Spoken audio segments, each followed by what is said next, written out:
Story of the Buffalo Boy's Friend.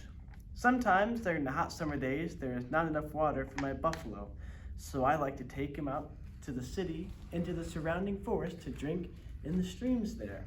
One day I brought him to the forest and he kept pulling and pushing me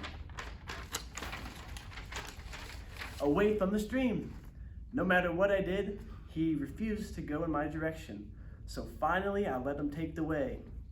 And he brought me to a part of the forest I had never seen before, a part I don't think anyone from the city has ever seen before. The trees seemed to reach the clouds. The green grass felt like a silk blanket, and there was a lake of clear water, so pure and clean it looked as if it were a piece of the sky. But the most beautiful thing, there was the 7 girls swimming in it.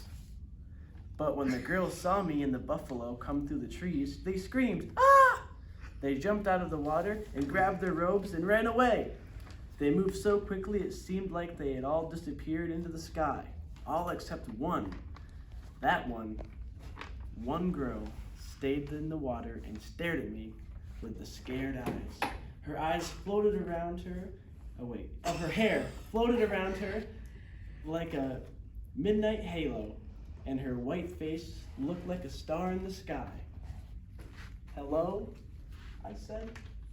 You're Buffalo," she said. And her voice was like a flute note in the air.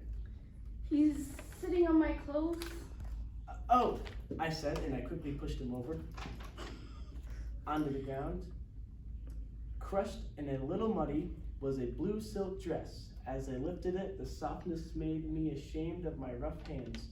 "Here," I said, bringing the dress to the edge of the lake. She looked at me hesitantly.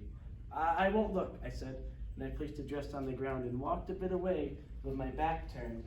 And I heard her slip out of the water, and she rustled, and the rustle of the silk, she put her clothes on. "Thank you. She said. You can turn around now." And when I turned around, a girl was smiling at me. She was my age, but she was prettier than any girl I've ever seen before. Even paintings of princesses were ugly compared to her. "I didn't mean to scare you," I said. "My buffalo was just thirsty." "I guess so," she said, and she laughed like twinkling bells as we watched my big, lumbering buffalo make his way to the water.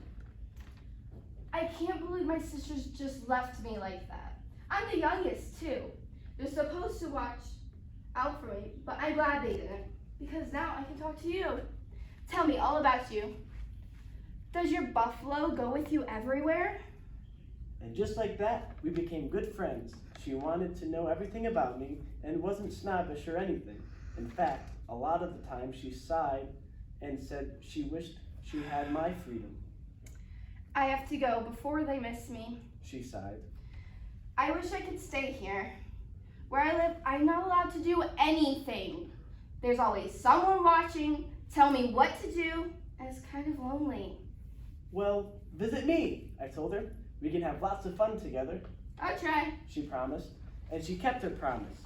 Like she said, it was hard for her to get away, but every night on the full moon, when she visits her grandfather, she stops here. Sometimes she can only stay for a little while, sometimes she can stay for hours. Whenever I see her, we laugh enough to last for months. She's my best friend, and someday when we're old enough, I'm gonna talk her into staying here forever. The end.